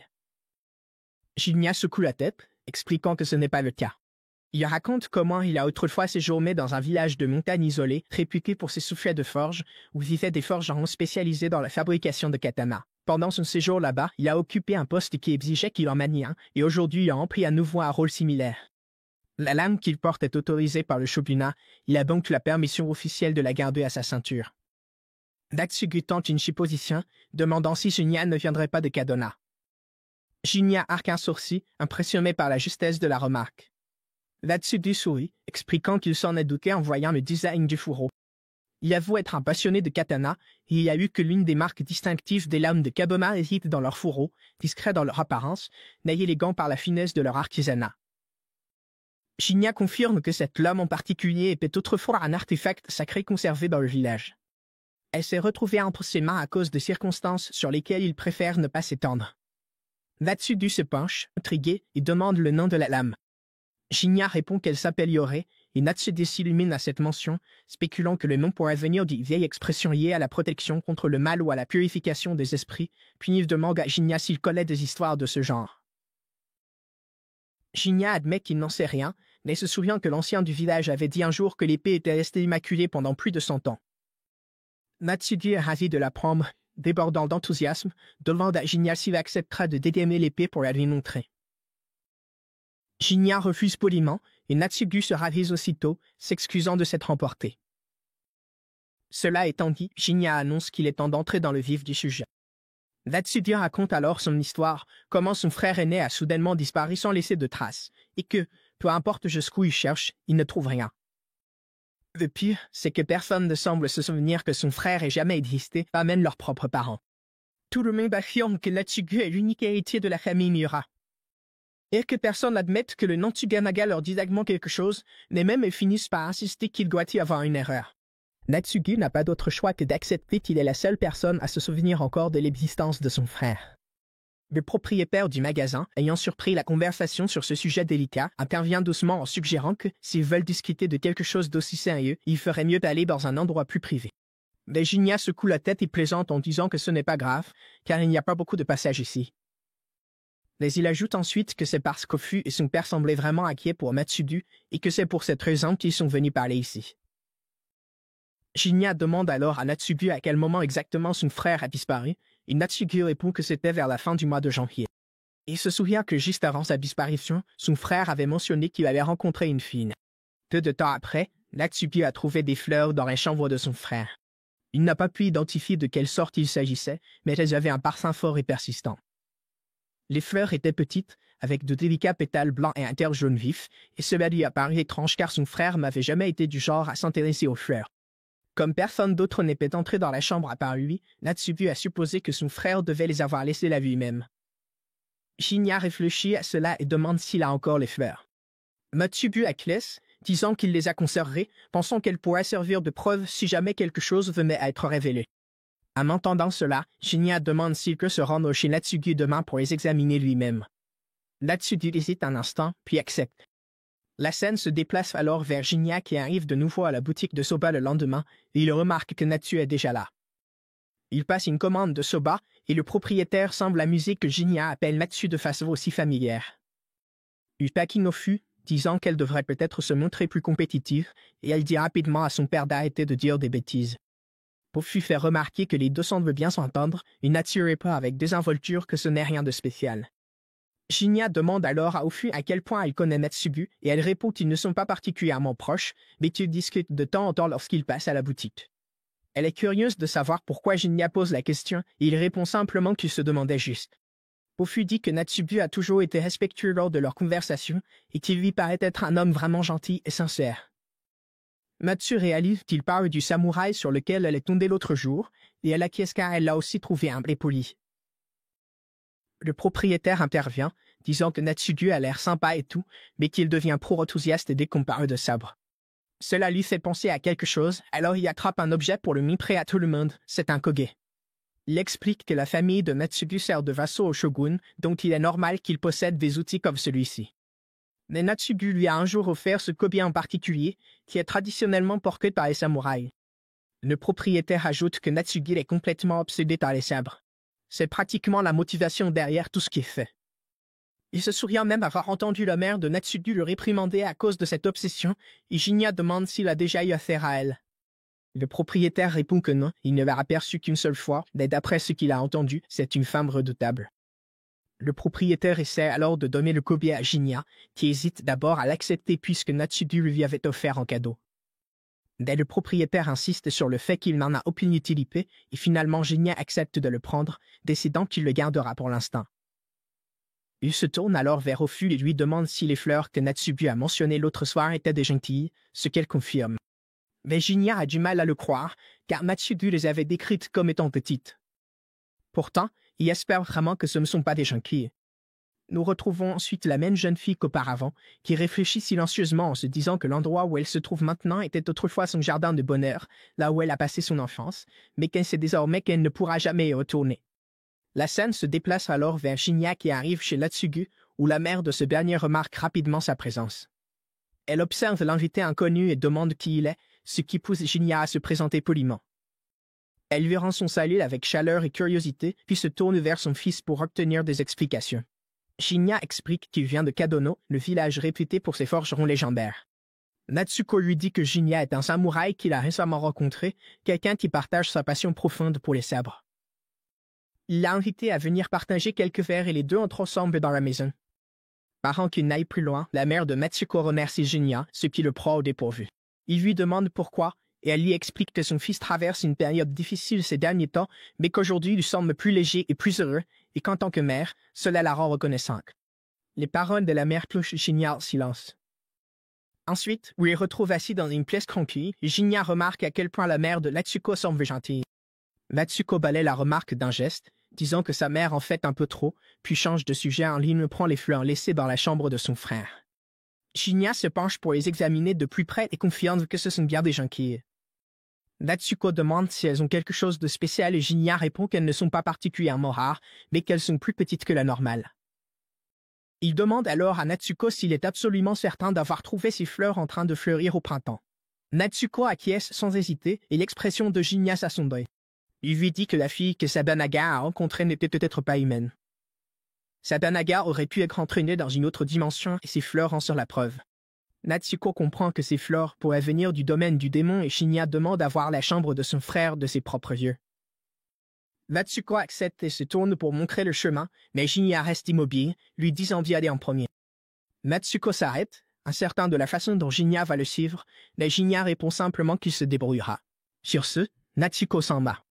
Désormais seul, Shinya se dit que si l'ennemi peut percevoir sa présence, il risque de ne pas se montrer du tout, alors il active sa compétence de furtivité et disparaît, suivant Natsuko sans bruit. Dès que Natsuko ouvre la porte de la pièce, un léger parfum de jonquille emplit l'air et il se sent soudain pris de vertige. Puis la vision commence et il voit une jeune fille fixant une ville engloutie par les flammes. Elle se précipite pour retrouver ses parents, mais ils sont déjà prisonniers de l'incendie, brûlant sous ses yeux, et tout ce qu'elle peut faire, c'est regarder, impuissante. Après ce qui lui semble une éternité, les flammes finissent enfin par s'éteindre et la jeune fille bouge, stupéfaite d'être encore en vie. En se relevant, elle voit que la moitié de la ville n'est plus que cendre. Elle erre sans but à travers les ruines, le regard vide, l'esprit brisé. Les gens qu'elle croise la regardent avec horreur et s'empressent de s'éloigner. Déconcertée, elle aperçoit son reflet et recule d'effroi, car son visage s'est transformé en des mains. Puis une prise de conscience la frappe de plein fouet, ses parents ont disparu, sa maison est détruite et chaque fragment de son passé a été arraché jusqu'aux racines. Pire encore, elle ne se reconnaît plus elle-même, alors il lui est impossible de retrouver la vie paisible qu'elle menait autrefois. N'ayant personne vers qui se tourner, elle a dissimulé son identité et s'est effacée de la société, survivant en secret au fil des années qui passaient. Finalement, elle retrouva le chemin des ruines de son ancienne maison, seulement pour la voir reconstruite, désormais occupée par des inconnus, alors quelque chose s'est brisé en elle. Plus que tout, elle désirait retrouver la vie qu'elle avait perdue, et ce désir désespéré a éveillé en elle un pouvoir étrange, qui lui a permis de créer une nouvelle dimension, un monde onirique où elle pouvait revivre ses souvenirs encore et encore. De retour dans le présent, Natsuko se réveille en sursaut à l'intérieur de cette illusion et Shinya lui explique qu'ils sont tombés dans l'écho dimensionnel lié à la chambre de son frère. Natsuko regarde autour de lui, déconcerté par ce monde étrange dans lequel il se trouve, et Shinya lui demande s'il a vu Afi et sa maison en flammes à l'instant. Natsuko répond que oui, juste avant d'apercevoir une silhouette familière. C'est son frère, Sadamaga, qui rit, sourit et joue avec la fille de sa vision. Mais quelque chose cloche, car ce ne sont pas des événements réels. Ce sont des échos figés, un souvenir qui tourne en boucle. Puis la scène change.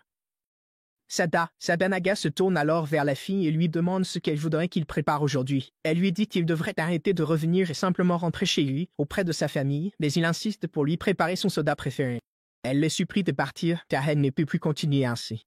Ce jardin, ce monde, c'est tout ce qu'elle a et c'est le seul endroit où elle peut encore voir ses parents. Mais Sadamaga lui dit doucement qu'elle se trompe. Ce ne sont pas les maisons qui façonnent les gens, ce sont les gens qui façonnent les maisons. Si un endroit n'apporte que de la douleur, alors il n'a jamais été un rêve joyeux. Elle lui demande comment il pourrait savoir cela et il lui répond qu'elle le sait déjà. Au fond, après tout, elle est coincée ici depuis plus d'un siècle. Et il lui dit qu'il peut quitter cet endroit, mais seulement si elle choisit de venir avec lui. Les larmes aux yeux, elle répond que ce n'est pas possible. Ce monde de rêve est tout ce qui lui reste, car c'est le seul endroit où elle a encore l'impression d'avoir sa place. Alors Sadamaga sourit et dit que si c'est ainsi, il restera ici avec elle et lui dit doucement que si elle le souhaite, elle peut le considérer comme son père et qu'ils pourraient vivre ensemble en paix. Mais elle secoue la tête et dit qu'elle ne pourra jamais le voir de cette façon. Sadamaga se contente de sourire et répond que ce n'est pas grave, qu'il attendra jusqu'au jour où elle changera d'avis. Il ne plaisante pas à ce sujet. Il lui dit que si un jour elle l'accepte comme membre de sa famille, alors elle doit lui promettre qu'ils quitteront cet endroit ensemble. Elle est persuadée que ce jour n'arrivera jamais et lui se dit que cela signifie qu'il restera coincé ici avec elle pour toujours. Un instant plus tard, Sadamaga disparaît et Natsuko regarde autour de lui, paniquée, demandant à la jeune fille où est passé son frère, et elle répond doucement qu'il n'y a plus personne ici maintenant. Natsuko supplie, voulant retrouver son frère, mais Shinya s'avance et dit que ce n'est plus possible. Natsuko ne comprend pas, car Sadamaga était juste là avec eux. Shinya mentionne nonchalamment qu'il est déjà venu ici, ce qui pousse Natsuko à lui demander ce qu'il veut dire. Shinya explique que certaines fleurs ne s'épanouissent qu'à certaines saisons et que les petites jonquilles que Natsuko avait remarquées plus tôt fleurissent normalement en hiver. Mais à l'époque où Sadamaga a disparu, il a vu exactement ces mêmes fleurs éclore au printemps, la même saison où Sadamaga s'est volatilisé. Il explique que cette dimension existe au-delà des limites de leur propre monde et que s'il soupçonnait autrefois que les jonquilles fleurissaient en permanence ici, ce sont en réalité des jonquilles d'hiver qui fleurissent en ce moment. Ces fleurs annoncent le début du printemps, mais dans leur monde, c'est actuellement l'automne. C'est alors qu'il fait remarquer que le temps s'écoule plus vite dans ce royaume. La jeune fille révèle alors qu'elle détient le pouvoir du rêveur. Cela lui permet de recréer un jardin rempli de fragments de joie de son passé, un petit monde autonome qui rejoue ses souvenirs. Mais c'est tout ce que ce pouvoir peut faire. Son don n'est rien de plus qu'une promenade dans le passé, et en ce moment, elle est seule. Natsuko refuse d'accepter cela et s'accroche à l'espoir, mais elle s'excuse auprès de lui d'avoir emmené Sabamaga. Elle dit que son propre frère, Yoma, l'a autrefois sauvée et que c'est maintenant à elle de rendre ce cadeau. Elle se tourne pour partir, expliquant qu'une fois qu'elle sera partie, ils retourneront là d'où ils viennent. Shinya lui demande où elle va maintenant, et elle répond qu'elle en a fini de gaspiller sa vie, prisonnière de vieux souvenirs. Yoma lui a offert quelque chose de réel, un monde construit rien que pour elle, et maintenant elle va enfin s'y rendre. Shinya comprend qu'elle honore la promesse qu'elle avait faite à Sabamaga. Quelques instants plus tard, lui et Matsugu se réveillent tous les deux dans le monde réel. Matsugi ne comprend toujours pas pourquoi son frère est resté derrière, et Shinya ne dit rien. Il reste simplement là, à fixer l'horizon. La scène se déplace ensuite vers Matsugu et Shinya assis ensemble dans le restaurant de soba. Matsugi raconte qu'il a fait quelques recherches et a découvert que le grand incendie de Mereki a eu lieu il y a plus de 2 siècles. Ça devait être le même incendie qui a détruit tout ce que la jeune fille chérissait. D'après ses recherches, le terrain sur lequel sa maison se trouve aujourd'hui est probablement l'endroit où se trouvait autrefois la maison de la jeune fille. Cela fait tilt chez Shinya, qui comprend que c'est pour cette raison que le monde miniature qu'elle avait recréé s'est retrouvé lié à sa maison. Il s'excuse discrètement, ayant l'impression de ne pas avoir vraiment aidé, mais Natsuki lui dit que ce n'est pas grave. Il est simplement soulagé de savoir quel genre d'homme était vraiment son frère, quelqu'un qui restait fidèle à ses convictions quoi qu'il arrive. Il ne comprend pas totalement pourquoi Sabamaga a choisi de s'éloigner de sa propre famille, néanmoins, il sait maintenant que son frère est resté fidèle à son cœur jusqu'au bout. Il se lève pour partir, mentionnant qu'il est en retard. Mais avant qu'il ne parte, Fury dit doucement que son frère était un homme formidable, et même si le monde oublie son nom, cela n'efface pas le fait qu'il a tout risqué pour sauver une fille qui n'avait personne d'autre. Natsuki a les larmes aux yeux en entendant cela et s'éloigne en silence. Une fois qu'il est parti, Ofu se tourne vers Shinya et le remercie d'avoir aidé Natsuki à trouver la paix. Mais Shinya n'est pas tranquille, car certains détails continuent de le déranger. Il évoque le fait que la fille démon n'arrêtait pas d'appeler Sabamaga Yoma, mais il n'a jamais entendu ce nom auparavant. Le propriétaire du magasin suggère qu'il s'agissait peut-être du vrai nom de Sabamaga, et Shinya fait remarquer que, d'ordinaire, seul le seigneur d'un samouraï connaîtrait une telle chose. Le commerçant explique que ce n'est pas totalement inédit que des membres de la famille soient au courant, mais le fait que la jeune fille l'ait appelée Yoma signifie probablement qu'il la considérait comme de la famille. Cela ravive un autre souvenir chez Shinya, celui où il avait mentionné que Natsuki se faisait toujours gronder par sa mère parce qu'il était obsédé par les sabres. Il se rend compte maintenant qu'à l'époque, il avait accidentellement utilisé le vrai nom de Matsudu, Harimori. Le propriétaire dit négligemment qu'il a dû l'entendre une fois de la bouche de sa mère. Mais Shinya n'y croit pas, car cette femme était bien trop correcte pour laisser échapper ce genre d'informations. Même lorsqu'elle s'adressait à un simple ronin comme lui, elle faisait preuve de respect et choisissait soigneusement ses mots. Elle appelait toujours son fils Natsuki devant les autres, alors d'où le propriétaire a-t-il vraiment entendu le nom Harimori? Parce que seul le seigneur ou la famille d'une personne devrait connaître ce nom. Et quelque chose d'autre cloche. La fille Drémon n'a jamais dit que Sabamaga était mort, seulement qu'il ne peut plus. Cette idée amène Shinya à une nouvelle théorie. Sabamaga est peut-être encore en vie. Il aurait pu vivre avec la jeune fille pendant près de 20 ans avant de décider de partir, mais à ce moment-là, il était trop vieux pour reprendre sa vie d'avant. Alors, il se serait glissé en ville, aurait trouvé une vieille maison bon marché et aurait discrètement recommencé à zéro en ouvrant sa propre boutique de soba. Shinya demande s'il se trompe, mais le propriétaire du magasin ne cède toujours pas. Il insiste sur le fait que Sabamaga a peut-être simplement succombé à la vieillesse alors qu'il était encore piégé dans l'autre dimension. Mais Shinya n'est pas convaincu. Il se souvient de l'expression de la jeune fille, et ce n'était pas le visage de quelqu'un qui avait perdu un être cher. Elle souriait, et ce sourire lui a fait comprendre qu'elle avait trouvé un nouveau père. Une fois de plus, Shinya le confronte, affirmant clairement que le propriétaire est Sabamaga. Après un moment, le propriétaire admet discrètement que Shinya a raison. Il se demande depuis combien de temps Shinya le sait, et Shinya répond qu'il a compris au moment où tout s'est assemblé. Il y avait eu des indices disséminés un peu partout, et l'un des plus évidents était le collier qu'il portait. Shinya avait toujours trouvé étrange qu'un simple propriétaire de boutique de soba possède un objet pareil. Le propriétaire sourit et explique que c'était en fait un cadeau de Matsugu qui en avait assez de le voir se gratter le cuir chevelu en cubique et voulait qu'il ait l'air plus présentable. Shinya lui demande pourquoi il ne dit pas simplement la vérité à Natsugu qu'il est en vie. Cela le rendrait sûrement heureux. Mais le propriétaire répond qu'il a déjà fait son choix et qu'il a choisi la jeune fille. Et après cela, il ne pouvait plus se considérer comme faisant partie de la famille Miura. Il a renoncé au droit de s'appeler le frère de Natsugu. De toute façon, Natsudu est adulte maintenant. Il peut se débrouiller tout seul.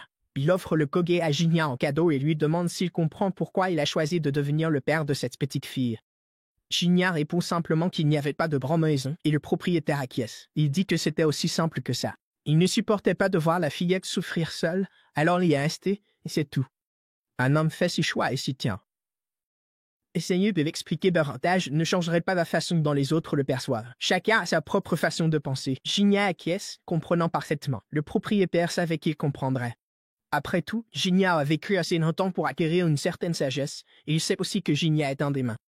Cela prend Jinya au dépourvu, mais le propriétaire explique qu'après avoir vécu aux côtés d'un démon pendant plus de 20 ans, il finit par reconnaître les signes.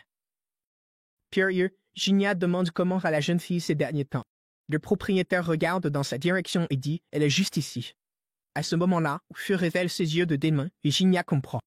C'est elle, la petite fille de l'autre monde. C'est pour cela qu'il a pu entrer si facilement dans le royaume de sa mémoire, parce qu'il était relié à elle. Fu bat des yeux et demande s'il va la tuer maintenant qu'il sait qu'elle est un démon. Mais Jinya pousse simplement un soupir, passe autre et commande calmement un bol de soba. Elle s'illumine d'un sourire discret, heureuse de voir qu'il n'est pas guidé uniquement par le devoir, puis elle s'approche pour lui servir son repas. Nous sommes toujours en 1853 et l'on retrouve Jinya assis pour prendre le thé et des douceurs avec son père. Son père lui dit qu'il a une faveur à lui demander. Il explique que le propriétaire d'une librairie de livres illustrés à Pemako est venu le voir récemment, disant qu'il avait mis la main sur quelque chose d'inhabituel. Il montre alors à Jinya une estampe représentant un démon appelé l'Ukiyo de Tsuganzaka. Jinya demande s'il y a des histoires étranges liées à cette œuvre, et son père explique que l'artiste qui a réalisé est tombé gravement malade et ne s'est jamais rétabli. Certaines personnes disent que la maladie l'a frappé parce qu'il a vendu un dessin de démon. Il a ensuite demandé à Jinya ce qu'il en pensait. À première vue, Jinya dit que cela semble normal, mais il ajoute que les choses liées au surnaturel ne se réveillent généralement que dans des circonstances particulières. Son père acquiesce et dit que si l'estampe s'avère dangereuse, il espère que Jinya s'en occupera. Jinya hoche la tête et son père le rassure en précisant qu'il ne lui demande pas un service gratuit. Il dit qu'une fois que tout sera réglé, ils devraient aller boire un verre ensemble et Jinya est d'accord. Le lendemain, on voit Jinya s'arrêter au restaurant de soba et commander un bol. Zenju en pressant une version de l'Ukiyo de Tsuganzaka, en lui disant qu'on dit que c'est une estampe maudite. Il explique que l'ancien propriétaire est mort dans des circonstances mystérieuses, apparemment à cause d'une sorte de malédiction. Jinya remarque immédiatement que l'estampe est déchirée, et Zenji avoue qu'il a accidentellement déchiré en venant. Le propriétaire le réprimande d'avoir amené une estampe maudite et déchirée dans son établissement. Zenji s'excuse, et Jinya sort sa propre copie de l'image en précisant qu'elle vient d'un marchand de livres illustrés à Tenmaku.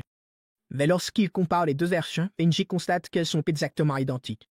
Jinya n'a même pas l'idée que plusieurs estampes maudites sans origine claire circulent dans la nature. Ofor examine alors l'estampe et dit qu'à première vue, elle ne ressemble à rien d'autre qu'à une belle œuvre d'art, puis elle demande à Zenji s'il remarque quelque chose d'étrange. Il fait remarquer qu'il n'y a ni décoloration ni dommage, et que les couleurs semblent encore fraîches, probablement imprégnées dans l'année écoulée. Zenji ajoute alors qu'il connaît la boutique à Tenmaku et qu'il pourrait facilement découvrir qui est l'artiste, ce à quoi Jinya répond qu'il lui en serait reconnaissant. Mais Zenji lui dit de ne pas s'en faire, après tout, il a déjà beaucoup fait pour Natsu. Plus tard, Zenji part seul pour parler avec le vendeur de livres illustrés pendant que Jinya attend non loin, caché dans l'ombre. Le commerçant le salue en plaisantant, lui demandant s'il vient jeter un œil à la nouvelle sélection d'estampes érotiques. Daeji lui de la remarque et répond qu'ils pourront en parler une autre fois. Pour l'instant, il veut poser des questions sur l'Ukiyo de Tsuganzaka. Le commerçant avoue qu'il ne l'expose plus parce qu'on la qualifie d'image démoniaque et qu'il n'est pas prêt à prendre ce genre de risque. Zenji pense que ce n'est qu'une rumeur lancée par l'artiste, mais le propriétaire explique que l'artiste est réellement tombé malade et ne s'est jamais rétabli, et il paraît même qu'une personne ayant acheté l'estampe est morte dans des circonstances mystérieuses. Il ne veut pas nuire à la réputation de sa boutique, alors il préfère la garder rangée. Zenji trouve tout cela louche et se demande si l'artiste habite dans les environs. Peu après, Zenji revient, et Jinya remarque aussitôt l'estampe qu'il tient à la main. Zenji la cache rapidement et lui dit qu'il a découvert que l'artiste habite à Sakaisho.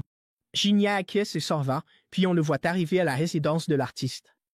Après avoir demandé la permission, il entre l'artiste, Sagabashu, l'accueille en disant qu'il n'a pas eu de visiteur depuis un bon moment. Saga lui demande qui il est, et Jinya se présente poliment. Il explique qu'il est venu lui parler d'un sujet particulier, mais Saga lui dit de se détendre car il n'est personne d'important. Shinya s'assoit et remarque que la pièce est jonchée de peinture. Il mentionne avoir entendu dire que Saga était taïké, mais Saga le corrige doucement en disant que ce n'est pas la maladie, c'est simplement qu'il n'est plus aussi robuste qu'avant. Son corps ne supporte plus la peinture comme avant, et Shinya comprend que ce n'est pas la peinture du démon qui est responsable de son état. Saga demande si c'est Saint Jando qui l'a envoyé, mais Shinya répond que non, il est simplement venu s'informer au sujet de l'estampe du démon qu'il a créé. Saga est manifestement submergé par les souvenirs à l'évocation de l'image, alors Shinya explique qu'il enquête sur son origine et souhaite connaître la vérité à son sujet. Saga comprend et commence par expliquer le nom. Il dit que Tubanzaka ne fait pas référence à une route Bedo, mais à la femme représentée dans l'œuvre.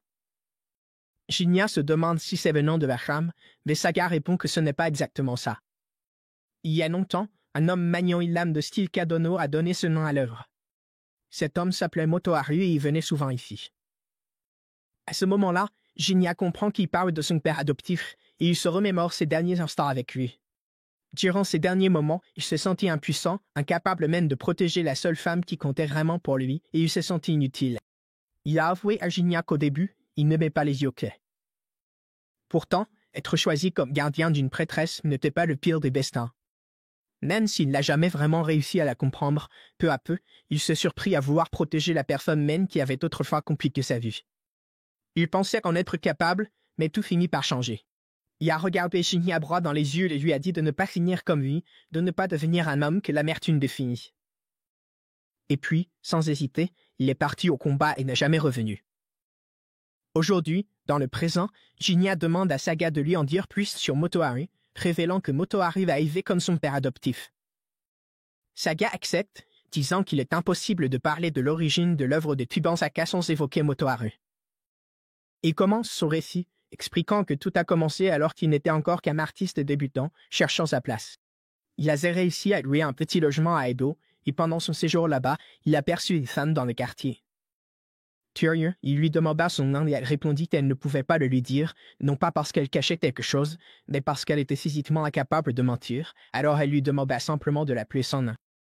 Au fil du temps, ils apprirent à mieux se connaître, et il lui arrivait parfois de passer pour regarder son travail. Un jour, il lui dit qu'il allait devenir l'artiste le plus renommé d'Edo, et elle rit, pensant qu'il plaisantait simplement. Puis, un jour, Motoharu arriva pour transmettre un message de la part de Letsukin. Il se plaignit tout le temps de l'absurdité qu'il y avait à envoyer un gardien comme lui faire des courses.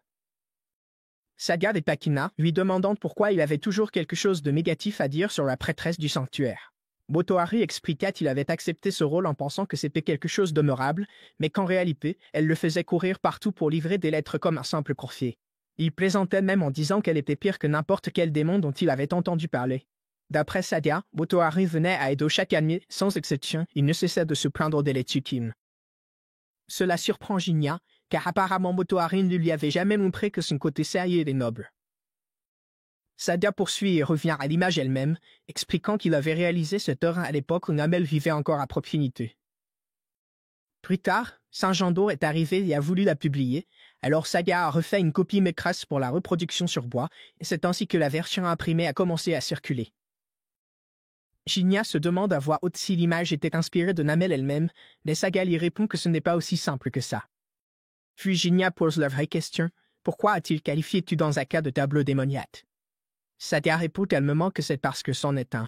La peinture est réelle et porte une véritable malédiction.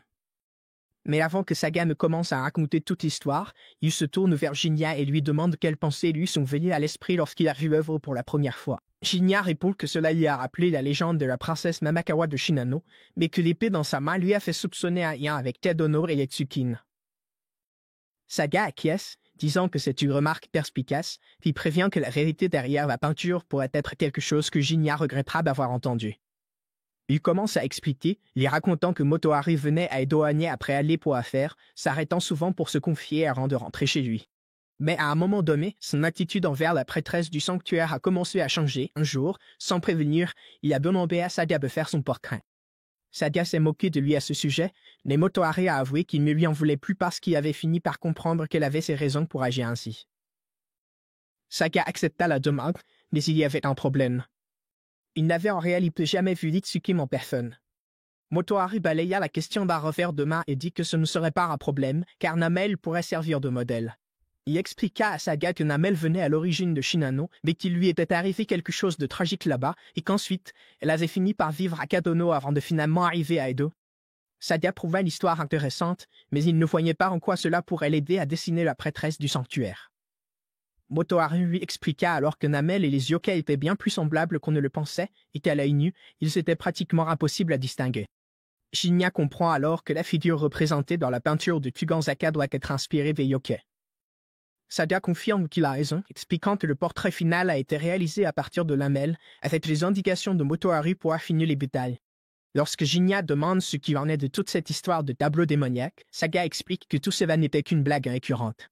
Motoharu disait souvent que Ritsukim était plus démoniaque que n'importe quel vrai monstre, alors Saga a surnommé le portrait « tableau démoniaque » pour se moquer de ses plaintes. C'était censé être une plaisanterie entre eux, mais des années plus tard, lorsqu'il a refait l'image pour Sanjando par nostalgie, il a refait la même blague et ils l'ont prise au sérieux. Il pensait qu'il était vraiment maudit, surtout après que quelqu'un qu'il avait acheté soit tombé malade. Une série de coïncidences a tout exagéré. Soudainement, les gens ont commencé à l'appeler une image maudite.